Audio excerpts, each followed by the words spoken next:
Mana ya? Udah mindo. Susu.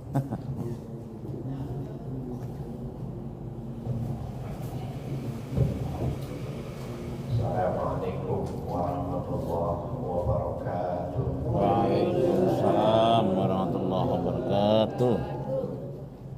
Alhamdulillahilladzi ja'ala syahra ramadhana sayyida syukur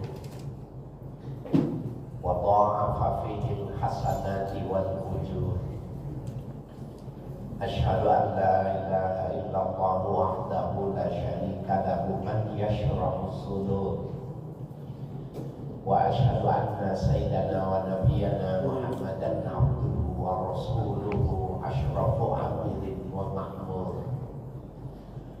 Allahumma salli wa sallim ala nabiyyina Muhammadin dzil khuluqi wal mashhur wa ala alihi wa sahbihi wa man ittaba'a atharahum ila yaumin nusyur.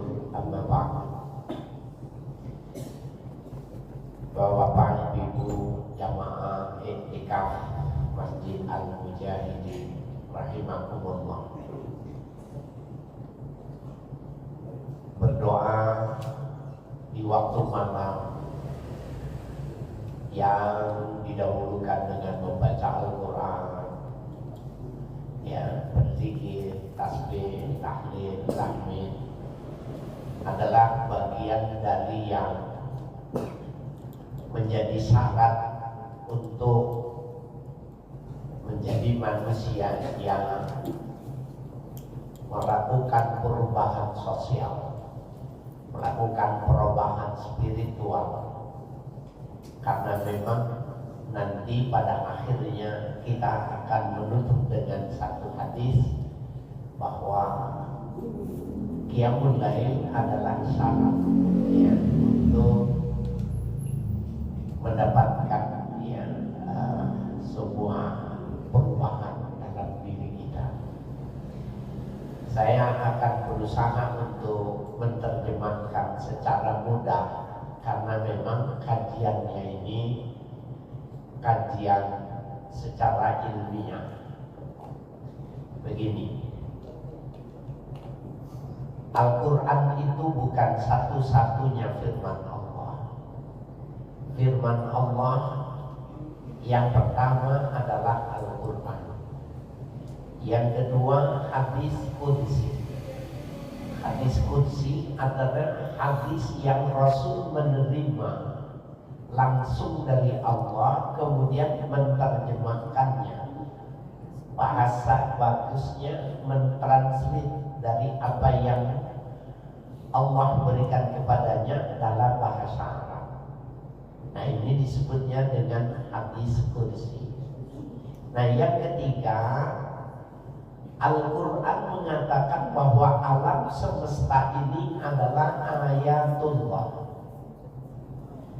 Al-Quran menyatakan Allah berfirman dengan ekosistem alam semesta ini. Dalam salah satu ayatnya Allah berfirman, sanurihim ayatina fil afaq wa fi anfusihim hatta yatabayyana lahum annahul haq. Sanurihim ayatina, akan kami tunjukkan ayat-ayat kami. Sama berarti dengan Al-Quran. Di mana? Fil afaq. Afaq jamak dari ufuk. Ufuk sudah diintroduksi ke dalam bahasa Indonesia, yaitu 4 penjuru angin. Allah berfirman pada 4 penjuru angin, barat, timur, selatan, barat. Wa fi anfusihim, Allah juga berfirman pada diri kalian. Bapak Ibu, pada tubuh kita ini ada firman Allah. Lihat dari ujung kaki sampai ujung rambut, tafakur, pikirkan, maka kita akan mengatakan hadza kulluhu ayatullah. Ini ada semua adalah firman Allah. Nah, Bapak sekalian yang berbahagia, salah satu yang ditampilkan Allah adalah ayat-ayat Allah pada fauna dunia hewan. Bapak Ibu masih ingat ketika kita SMA, SMP, SMA belajar tentang biologi, ada yang disebut dengan transformasi bentuk. Bahasa biologinya adalah ya perubahan transformasi bentuk itu apa namanya istilahnya? Kalau di dalam Islam namanya istihalah. Istihalah itu inqilabu haqiqati syai' ila syai'in akhar. Berubahnya satu wujud ke dalam wujud yang lain. Ya. Kita ambil contoh. Pada dunia unggas ya, ada ulat. Ibu-ibu paling benci sama ulat, jijik dan najis, nggak boleh dikonsumsi. Orang Islam haram, tapi negara Tiongkok itu dimakan. Karena itu sumber vitaminnya tinggi. Ulat yang jijik, yang najis dan haram dimakan itu, kalau sudah habis temponya maka dia mati, merubah menjadi kepompong, dan dari kepompong itu keluar kupu-kupu. Ya. Perubahan, pertanyaan dan perubahan, apakah kupu-kupu itu ulat? Bukan. Tapi kupu-kupu itu bersumber dari ulat. Itu pasti. Bedanya perubahan ini, najis haram, jadi kupu-kupu jadi halal dan dia tidak najis. Kupu-kupu ibu-ibu mau pegang, bagus, indah. Bahkan anak-anak kreatif itu dikumpulkan varian-varian kupu-kupu itu sebagai koleksi, dan itu perubahan ini di dalam ilmu biologi disebut dengan holometabola. Perubahannya itu ekstrim, perubahannya itu nyata dan langsung. Tapi ada perubahan yang tidak langsung, tidak sempurna, disebutnya dengan hemimetabola. Capung, jangkrik, yang dimakan itu apa? Raron. Nah, ini salah satu contoh di alam semesta ini, di ufuk ini Allah berfirman, capung itu kalau dia sudah habis masa hidupnya, maka capung itu akan kering, dan ketika dia kering dia membelah badannya. Ketika badannya terbuka, maka keluar capung yang baru, capung muda, energi, segar, dan capung itu langsung terbang. Ini disebut dengan hemimetabola, adalah sebuah perubahan yang tidak sempurna karena dia tidak berubah menjadi makhluk yang lain. Kalau ulat menjadi kupu-kupu, ini disebut sempurna. Tapi kalau capung melahirkan capung generasi yang baru, disebut dengan hemimetabola. Bedanya capung tetap jadi capung. Nah, Bapak Ibu sekalian yang berbahagia, apa hubungannya dengan puasa Ramadan? Hubungannya sangat erat. Karena Ramadan yang melakukan transformasi bentuk terhadap diri kita. Bapak Ibu sekalian, nanti kita akan berubah wujud, dari keaslian kita ini, sesuai dengan asal muasal terjadinya manusia. Ibu yang cantik, bapak yang ganteng, jangan sombong. Asal kejadian kita itu dari sperma, air mani. Air sperma yang kita sebut ya sebagai air mani ini, ketika terjadi pertemuan dengan spermatozoa, ovum wanita, maka jadi cairan itu menggumpal. Nah, gumpalan itu disebut dalam Al-Quran namanya nutfah.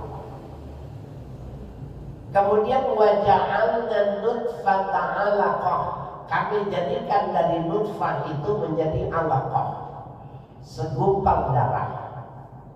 Waja'alna 'alaqata mudghah, dan kami jadikan segumpal darah itu menjadi segumpal daging. Waja'alna mudghata 'idhama, kemudian kami jadikan tulang. Fakashawna 'idhama lahma, kemudian tulang dibungkus dengan daging.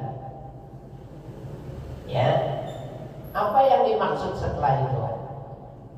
Nabi mengatakan nutfah itu 40 hari dalam kandungan, alaqah 40 hari, mudghah 40 hari, 120 hari itu 4 bulan. Ibu kalau punya anak, punya cucu, mau acara tingkepan, acara 7 bulan, yang tepat itu 4 bulan. Kenapa? Fayunfakhu fihi ruh, pada saat itu ditiupkan ruh 4 bulan. Kalau 7 bulan itu ruhnya dia sudah hidup. 7 bulan itu pertimbangannya bulan yang wanita bisa melahirkan, bisa hidup 7 bulan. Walaupun nanti keluar dia menjadi tidak sempurna ya. Nah, Bapak Ibu sekalian, 4 bulan ditiupkan ruh. Lalu apa yang dibilang istikharah? Allah mengatakan thumma ansha'nahu khalqan akhar. Kemudian aku jadikan makhluk yang berupa awal mulanya itu sperma, cairan itu berubah menjadi makhluk yang lain. Ada masalah. Kenapa disebut makhluk yang lain? Kan dia juga bukan. Enggak teliti kita. Coba kita lihat kitab fikih. Yang namanya manusia, kita, saya, kita semua, termasuk Nabi Muhammad, itu sperma itu menurut Imam Abu Hanifah hukumnya najis. Menurut Imam Malik bin Anas hukumnya najis. Menurut Imam Ahmad Ibnu Hanbal sperma itu najis.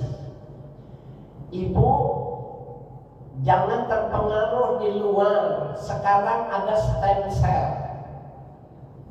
Bagaimana supaya cantik?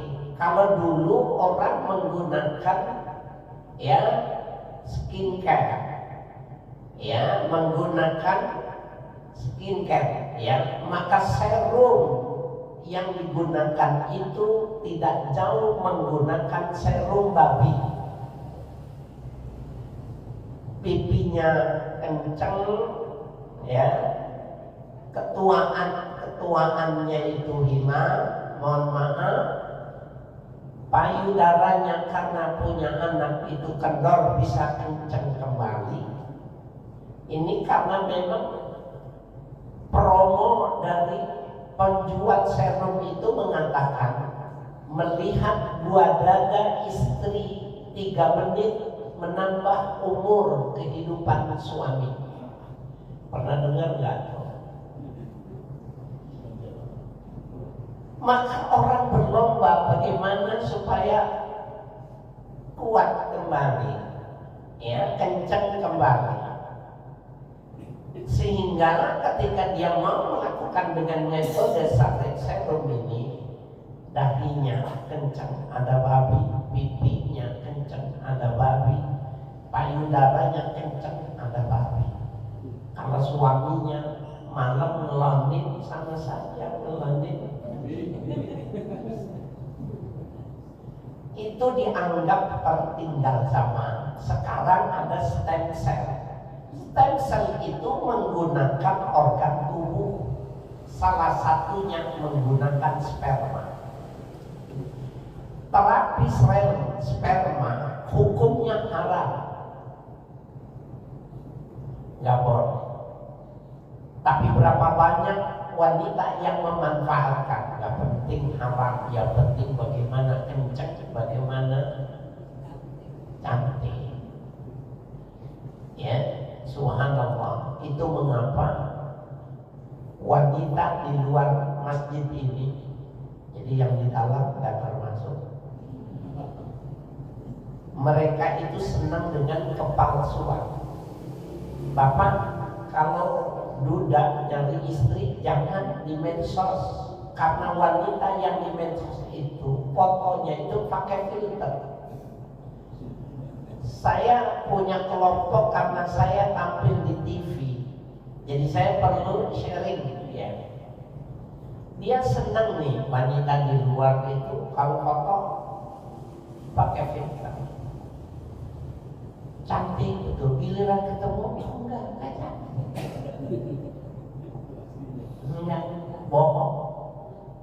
Kenapa kaum wanita, kaum bapak itu senang dengan kepalsuan? Karena dia nggak mau tua dekat kematian. Dan salah satu takut kematian itu adalah takut tua. Itu sebabnya. Nah, Bapak Ibu sekalian yang berbahagia, oleh karena itu stem cell hukumnya haram. Apakah dia itu ya dengan cara bagaimanapun juga nggak boleh dijadikan terapi sperma. Yang najis, sperma itu najis, summa ansha'nahu khalqan akhar, maka yang najis aku jadikan makhluk yang baru. Al-Quran mengatakan walaqad karramna bani Adam, kami muliakan anak Adam. Maka kita ini menjadi mulia setelah dimasukkan aspek ruh. Ruh masuk kepada yang najis, maka yang tadinya kita najis menjadi mulia. Sama enggak dengan yang tadinya ulat berubah menjadi kupu-kupu? Ya. Nah, ini adalah proses penciptaan dari yang jelek menjadi bagus, yang hina menjadi mulia. Dalam bahasa disebut dengan fitrah. Tetapi ketika dia lahir fitrah suci, apakah semasa kehidupannya itu bertahan kesuciannya? Kita nih sekarang nih Bapak masih fitrah enggak sekarang? Enggak. Kenapa? Dosa, kesalahan, maksiat, kedurhakaan menyebabkan menjadi penghalang kita tidak menjadi suci kembali. Pertanyaannya, bisa tidak kita yang sudah kotor dikembalikan kepada kesucian? Jawabannya bisa. Bagaimana caranya? Ramadan. Ini Ramadan bisa merubah yang tadinya pendosa, yang tadinya jelek menjadi fitrah. Itu mengapa ketika selesai Ramadan disebutnya Idul Fitri, kembali kepada fitri, kembali kepada fitrah. Ya. Nah, Bapak Ibu sekalian yang berbahagia, tidak ada yang menarik. Sebuah ini oleh-oleh dari saya buat bapak-bapak, khususnya bisa untuk ibu. Anggur. Anggur itu halal. Anggur itu suci.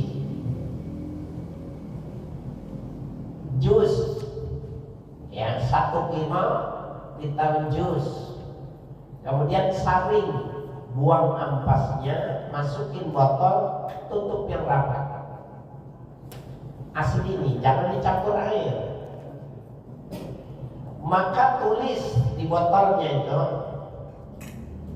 tulis tanggal 1 Maret 2006, April, Mei, buka. Terjadi ya proses fermentasi, keluar alkoholnya, tapi masih 5% ke bawah. Ibu-ibu orang Betawi dulu kalau habis lahiran itu makan brem. Brem itu terbuat dari air tape yang melalui proses fermentasi, tape ketan. Nah, yang sebelum jadi sampai 5% itu yang diminumkan kepada ibu-ibu yang hamil, ibu-ibu yang lahiran. Kenapa? Ada potongan, ada luka, banyak keluar darah, maka itu menjadi antiseptik. Itu berpuluh-puluh tahun namanya di Betawi minum itu. Apakah tidak dosa minum alkohol? Nah, haram itu ada 2, najis itu ada 2, ada haram zati, haram zatnya, babi, anjing, itu haram zati, zatnya yang haram. Mau sedikit, sedang, banyak, haram. Yang kedua haram aridi, haram yang karena terjadi intervensi manusia. Ganja, ganja itu bumbu masak di Sumatera Utara. Masak sayur kakap, masukkan ganja, nikmatnya luar biasa. Ya, tetapi karena dia batangnya dibakar, kemudian bisa sampai mabok, maka sebab maboknya bukan karena batangnya, tetapi karena dibakar dan dihisap.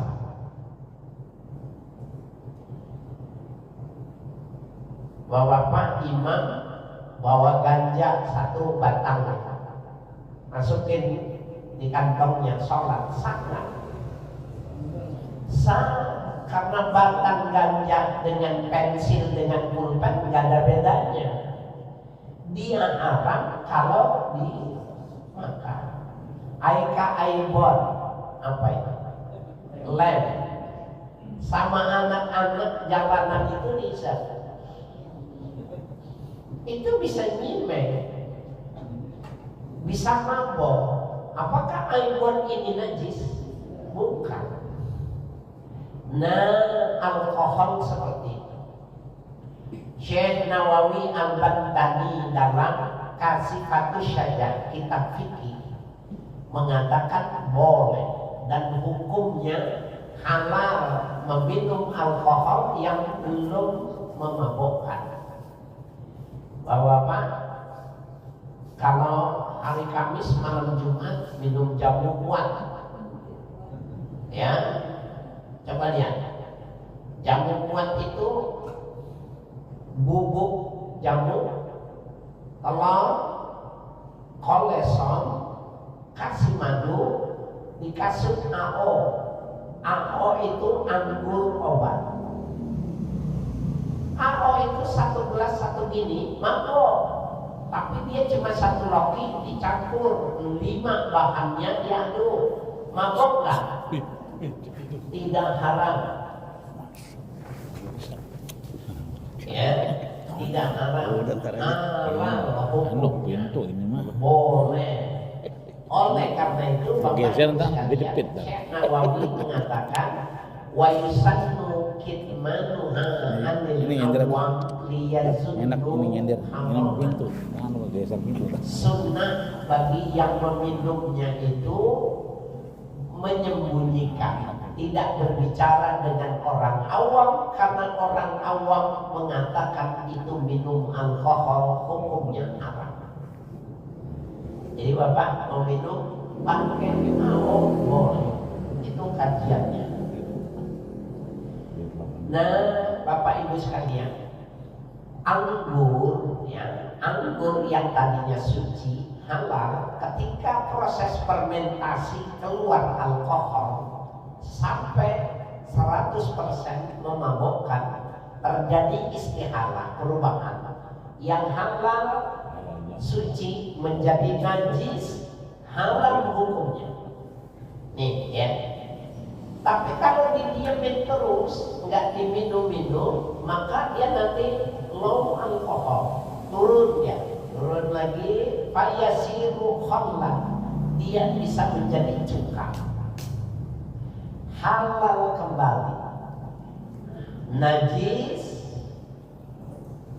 berubah menjadi halal, anggur halal suci berubah menjadi najis, haram berubah menjadi halal kembali. Subhanallah. Bapak Ibu pernah dengar Fir'aun tidak pernah sakit? Kalau belum tahu saya kasih tahu. Fir'aun flu saja tidak pernah, pilek nggak pernah. Imam Al-Ghazali di jilid pertama menjelaskan kenapa Fir'aun tidak pernah sakit. Dia punya terapi yang bagus, dan itu diteliti di Persia. Persia itu kalau sekarang itu Iran. Masyarakat di sana itu mengikutinya yang disebut dengan sakan jabin. Sakan jabin itu cuka buah. Jadi jangan disamain cuka bakso, itu kimiawi. Cuka buah, masukkan 2 sendok, masukkan 1 sendok madu, kasih air panas, aduk. Ketika dia hangat kuku sebanyak ini, minum pagi, minum sore. 1 bulan, masuk bulan kedua, maka dia akan fit, segar. Tidak ada sakit, tidak ada capek. Coba nih yang loyo-loyo, yang tendangannya kagak kenceng, yang hari Kamis malam Jumat minum obat kuat, ganti nih pakai sakan jabin. Sehat Pak. Cari orang yang seumur sama saya, adu, lari, berenang, taruhannya mobil masing-masing. Minum. Pak Ustadz, tapi itu kan punya Fir'aun. Apakah boleh? Boleh. Jadilah yang laki Fir'aun muda, yang perempuan jadi Fir'aunah. Boleh. Nabi dalam hadis sahih mengatakan khuzil hikmata min ayyi wi'ain kharajat. Ambil hikmah, ambil ilmu dari kantong siapa yang keluar. Kalau bermanfaat, tidak ada unsur haram, boleh diambil. Wah, saya mah nggak mau kalau nggak ada yang tidak dikerjakan Nabi. Suatu saat Nabi mau makan, maka dibuatkan rohib oleh Sayyidah Aisyah. Apa itu rohib? Itu gandum yang dibikin bulat atau opal memanjang, dipanggang. Pada saat itu Nabi bilang, ya Aisyah, ainal idam, lauknya mana? Idam itu lauk. Ainal idam, mana idam? Orang Arab itu sobek roti, kalau dia punya korma, sobek korma digulung, makan. Kalau dia punya daging, sobek daging, gulung, celupkan ke air, daging, makan. Kata Sayyidah Aisyah, kita nggak punya illa khal, kecuali cuka ini, kata Nabi. Jadi Nabi, salah satu yang dilakukan Nabi itu, korma apabila sudah menua dia sudah hampir membusuk, diperas sekalian. Uang kulitnya peras, taruh di wadah, diikat, digantung. Cairannya yang masuk ke dalam ini namanya wine. Bahasa Arabnya nabir. Ini ada alkoholnya, tapi tidak nyampe 5%, diminum oleh anak. Ketika cuka itu didekatkan ke sarapannya Nabi, sampai sama Nabi, dicelup cuka mata. Pikirin sama Nabi. Maka Nabi mengatakan, Ni'mal idam kham, Ni'mal idam kham. 2 kali Nabi bilang, sebaik-baik idam adalah cuka. Sebaik-baik idam adalah cuka. Hadisnya sahih. Jadi Bapak Ibu sekalian yang berbahagia, cuka itu adalah proses transformasi bentuk. Seperti halnya sperma yang najis menurut 3 mazhab berubah menjadi manusia yang mulia. Lalu hilang kemuliaan itu, fitrah itu kita dikembalikan oleh Allah dengan Ramadan.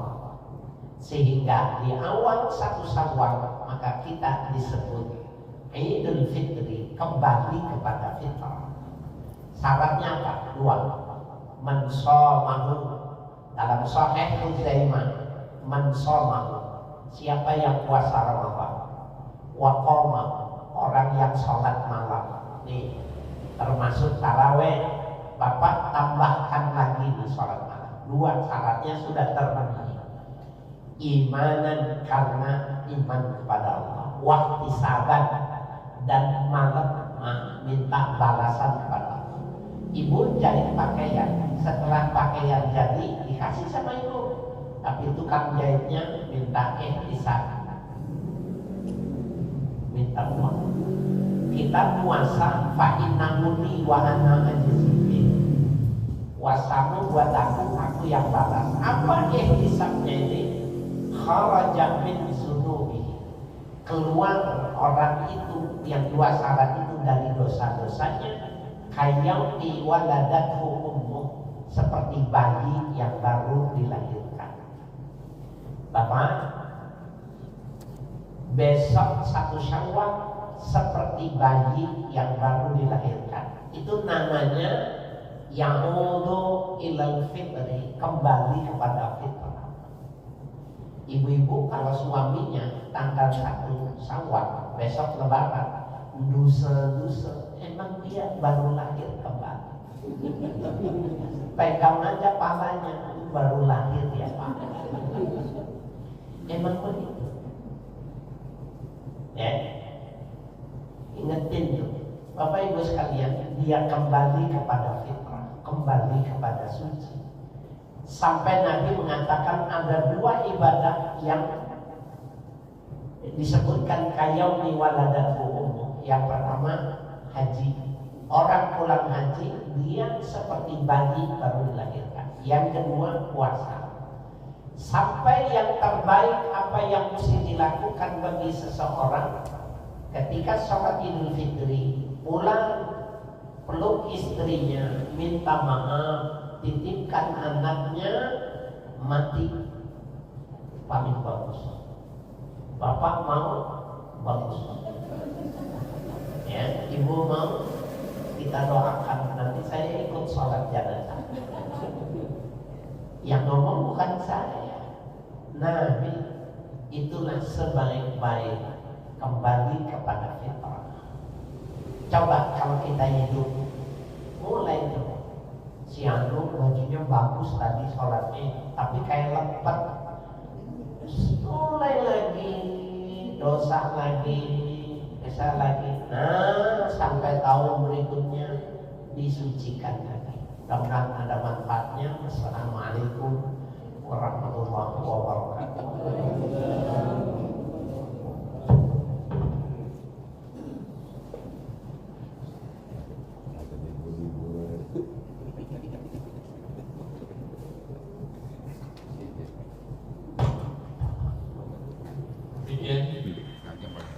Iya. menyampaikan